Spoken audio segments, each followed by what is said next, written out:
ఇప్పుడున్న పరిస్థితుల్లో మనకైతే గ్యాస్ అనేది అవైలబుల్గా లేదు కాబట్టి ఇటువంటి టైంలో మనకు ఇలాంటి ఎలక్ట్రికల్ ఇండక్షన్ మనకైతే మంచిగా పనికొస్తుంది. దీని గురించి కొన్ని మీకైతే షేర్ చేసుకుంటా. ఫస్ట్ అయితే ఆన్ బటన్ అయితే ప్రెస్ చేయండి. ఇలాంటి నాన్ స్టిక్ కోటింగ్ ఉన్న గిన్నెలు పెడితే మాత్రం అది యాక్సెప్ట్ చేయది.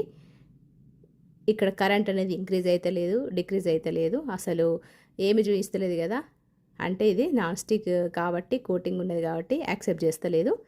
ఇది స్టీల్ది పెట్టగానే మనకు కరెంట్ ఆన్ చేయగానే అంటే ఆన్ చేయగానే మనకు రీడింగ్ అయితే చూపించింది కదా.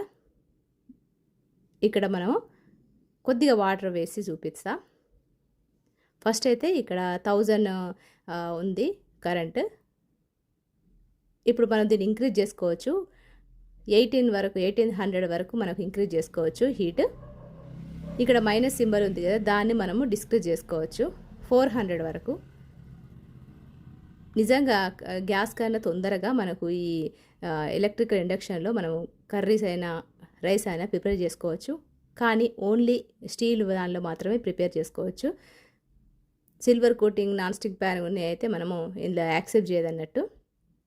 ఇక్కడ మనకు కుకింగ్ దాంతోపాటు ఎగ్స్, మిల్క్ వాటికి సపరేటు నెంబర్స్ ఉంటాయి. వాటిని క్లిక్ చేసుకుంటే మనకు రెడీ అయిపోతుంది అన్నట్టు.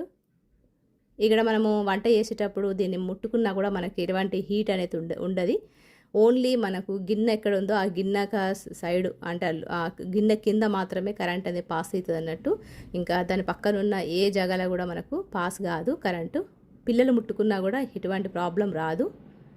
ఇక్కడ నేను చూపిస్తాను కదా, ఇక్కడైతే ఆన్లోనే ఉంది. నేను క్లాత్తోని క్లీన్ చేస్తున్నా, చేయితోని ముట్టుకున్నా, నాకైతే ఎటువంటి షాక్ కానీ లేకపోతే హీట్ కానీ అనేది ఏం లేదు. మరి ఈ ఎలక్ట్రికల్ ఇండక్షన్ నచ్చితే నేను మీకు ట్యాగ్ ఇస్తున్నా, చూడండి, తీసుకోండి. నచ్చితే లైక్